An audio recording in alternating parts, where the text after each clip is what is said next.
화물자동차 운송 시스템 뭐 나오고요. 그 다음에 수배송의 개념, 뭐 설계 요소, 기본 조건, 그리고 입안식 고려 사항 등, 뭐 효율화 방안 이런 것들, 설계 순서 이런 것들 좀 볼 거고요. 공동 수배송 이거 물류 관리론 시간에 좀 봤었던 거죠. 아주 간단하게 목차만 찍고 넘어갈 거고, 자 수배송 합리화 모형이라고 해서 여기서부터 엄청나게 중요하죠. 굉장히 중요하고요. 여기는 아주 미쳤죠. 화물운송론의 계산 문제 바치입니다. 자, 그리고 제가 기타 계산 문제 유형이라고 넣어놓은 거 있는데, 이거는 제가 거의 대부분의 기출문제 유형을 다 넣어놨어요. 문제가 그렇게 많아 보이진 않지만 모든 유형을 다 넣어놨는데, 사실 100가 예를 들어 한 10가지 정도가 전체 계산 문제 유형이라면 제안은 한 3가지, 6가지 정도만 다룰 거예요. 나머지 4가지는 책에는 있지만 풀지는 않을 건데, 물론 다 풀긴 할 겁니다. 이 책에 들어가 있는 내용 중에 제가 안 푼 것들은 기출문제 시간에 풀 거예요. 어차피 다 기출문제이기 때문에 안 풀고 한 6가지 정도만 풀 겁니다. 그래서 최단거리법, 최대수승객 이거는 지금 기본 시간에 안 풀 거고요. 북소코너법, 보결규정법, 최소비용법 이렇게 풀 겁니다. 5가지네요, 결국. 근데 여기서가 90% 이상 출제가 됩니다. 이런 것들은 나머지 10% 정도가 의미하죠. 근데 이 10%, 그럼 뭐 결국 40문제 중에 항상 뭐 맨 연 단위로 따지자면 한 문제 정도가 기타 계산 문제 유형이나 아니면 여기서 어려운 문제로 나온다는데, 그걸 위해서 너무 많은 이제 정력을 쏟을 필요는 기본 시간에 없는 것 같고, 기본 시간에는 항상 반복되는 북소코너법, 보결규정법, 최소비용법, 그리고 최대수송량, 최단거리법 이렇게 5가지 정도 유형으로 거의 한 80% 내지 90%를 맞을 수 있도록, 늘 나오는 건 반드시 맞춰야 될 거잖아요. 근데 늘 안 나오는 거 한 5년 만에 한 번씩 나오고, 아니면 풀어도 틀릴 거, 시간이 너무 많이 걸리는 거, 이런 것들은 안 풀어도 되죠. 그래서 그런 것들에 대해서는 뭐 영원히 안 풀 수는 없고 한 번쯤은 풀어보셔야 되는데, 기본 시간보다는 기출문제 시간에 풀 거다 해서 이해하시면 되겠습니다. 이렇게 보겠습니다. 그래서 수배송 시스템 용어의 정의부터 나오는데, 자 배송수송 여러분들 이미 잘 알고 있는 거죠. 자 화물을 물류 거점에서 화물 수취인에게 보내는 것을 말한다.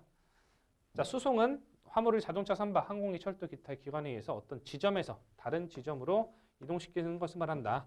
근데 이렇게 구분해서 정의를 외우는데, 사실은 수송과 배송이 이제는 크게 뭐 명확하게 구분해서 공부하거나 이러지는 않습니다. 우리가 이론적으로 배울 때는 이렇게 계속 구분해서 배우는데, 한번 알아두십시오. 배송을 저렇게 표현하기도 하고 수송을 저렇게 표현하기도 합니다. 자, 복합 일관 수송, 수송 단위 물품을 재포장하지 않고, 여기가 핵심 포인트죠. 철도 차량, 트럭, 선박, 항공기 등 다른 수송기관을 조합하여 수송하는 것을 말한다. 일관 수송이면은 그냥 한 차량으로 쭉 가야 되는 거 아닌가? 아니죠. 지금 복합 일관 수송이기 때문에, 지금 일관 수송이란 말은 밑에 거 일관 수송부터 보시면, 자, 물류 효율화의 목적으로 화물을 발송지에서 도착지까지 해체하지 않고, 이 말이 즉 재포장하지 않고, 이 말과 똑같은 얘기예요. 용어만 달리 썼는데 연계하여 수송하는 것을 말한다. 대표적으로는 일관 수송을 위해서 팔레트와 컨테이너를 사용하고 있죠. 그래서 복합 일관 수송도 마찬가지예요. 해체하지 않고, 즉 재포장하지 않고, 이건 마찬가지인데, 복합 일관 수송은 뭐냐면 두 종 이상의 운송수단을 사용한다는 거죠. 물류관리사 시험에서 복합이란 글자가 들어가면은 2종 이상의 운송수단을 쓰는 거다라고 이해를 하시면 대부분 99%가 맞습니다. 그래서 환적은 관계없다. 환적을 해도 일관 수송의 범위는 들어간다. 일관 수송이라는 개념은 무조건 재포장하지 않고라는 개념인 거지, 이게 환적까지 막아버리는 건 아니다. 환적을 해도 일관 수송 범위에 들어간다 라는 게 되겠습니다. 자, 넘어가셔서 수배송 시스템의 개요. 자, 화물자동차 운송 시스템 쭉 읽어보시고, 화물이 일정한 장소에서 화물 차량에 상차되어 최종 목적지까지 도착하는 과정을 효율적으로 수행하기 위한 취급 방법 및 절차를 의미한다. 자, 2번. 자, 효율적인 화물자동차 운송 시스템 설계를 위한 기본 여건. 자, 보시면 지정된 시간 내에 화물을 목적지에 당연히 배송할 수 있어야 되겠죠. 자, 두 번째, 운송, 배송, 배차 계획 등을 조직적으로 실시해야 되겠죠. 상식적인 거고, 요게 별표죠. 요 키워드 가지고 2번 정도 출제가 됐습니다. 여기서는 한 번이라도 있지만 2번 정도 출제가 됐어요.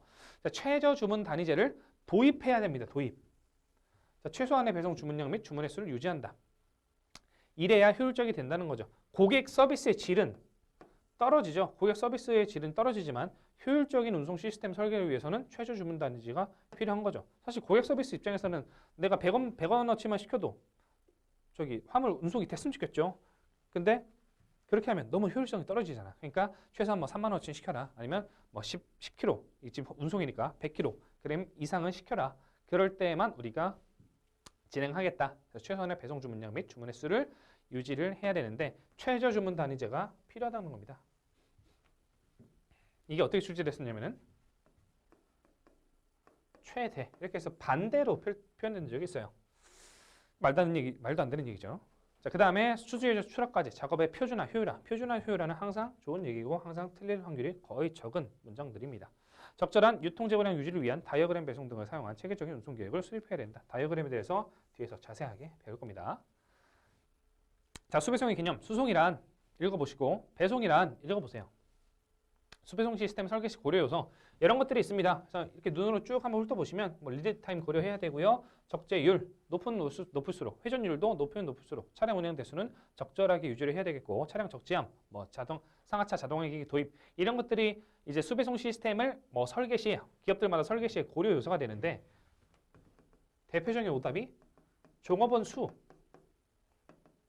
매출액 이런 것들은 수배송 시스템의 고려 요소가 아닌 오답으로 자주 등장한 적이 있어요. 그래서 다음 중 수배송 시스템 설계 시 고려 요소가 아닌 것은 1번 운송수단의 선택, 2번 상하차 자동화기기 도입, 3번 적재율, 4번 리드타임, 5번 기업의 매출액. 정답은 매출액이죠. 그래서 이것도 상식적으로 좀 풀 수 있는데 언급을 좀 드렸고요. 자, 그 다음에 수배송 시스템의 설계 순서입니다. 이건 왜 가져왔냐면 중요해서가 아니라 보통은 제가 말씀드릴 때 항상 이런 어떤 순서를 물어보는 문제는 맨 첫 번째가 목표, 그 다음에 피드백이라고 되어 있는데 얘는 좀 달라요. 그래서 제가 별도로 좀 언급을 드려야 돼가지고 수배송 시스템의 질적 목표 설정이 두 번째입니다. 첫 번째는 뭐예요? 화물의 특성을 일단 파악을 하는 게 이게 첫 번째라는 거 말씀드리려고 이 수배송 시스템의 설계 순서는 뭔가 목표부터 설정하고 들어가는 게 아니라 목표 설정을 위한 전 단계가 화물의 특성을 파악하는 단계가 있구나를 말씀드리려고 좀 가져왔습니다. 화물의 특성을 파악하고 그 다음에 수배송 시스템의 질적 목표를 그 다음에 설정하고 그 다음에 출하 부분 특성 파악, 소유처별 특성 파악, 소유처별 운행 여건 파악하고 차종 판단, 그 다음 배차 운영 계획, 그 다음에 귀로 운행 다시 맨 마지막에 돌아오는 운행 계획이 되겠죠. 다시 나올까요? 예, 출제된 이거 선지입니다. 출제된 선지인데 다시 나오기에는 조금 어려워 보이죠. 그렇지만 그래도 기출된 선지니까 한번 쓱 눈으로 여러분 좀 보세요. 자, 공동수배송 물류거래로 시간에 해가지고 간단하게 포인트만 짚고 넘어갈게요. 설명을 생략하고. 자, 1번 개별화주가 물품을 개별 수송하는 방식에서 화주 또는 트럭 사업자가 공동으로 물품을 통합적재 수송 방식으로 바꾸어 물류비 절감, 차량 적재 효율 향상 등을 도모하는 시스템이다. 그래서 공동수배송의 유용은 등등 있다. 뒤에서 보겠죠. 자, 기능은 물류 서비스 재고, 적재율 향상, 공차율의 감소죠. 이거 항상 헷갈리는 게 뭐예요? 영차율의 감소라고 하면 틀리겠죠. 영차 열심히 해야 되겠죠. 수송비의 절감. 자, 공동수배송은 고객의 소량 다민도 수배송 등 다양한 요구로 인해서 그 필요성이 점점 증가하고 있죠. 물류관리사 시험에서 공동수배송은 항상 좋은 거다. 자, 공동수배송은 사람, 자금, 시간 등 경영자원을 효율적으로 할 수 있다. 자, 전제 조건. 이건 넘어가겠습니다.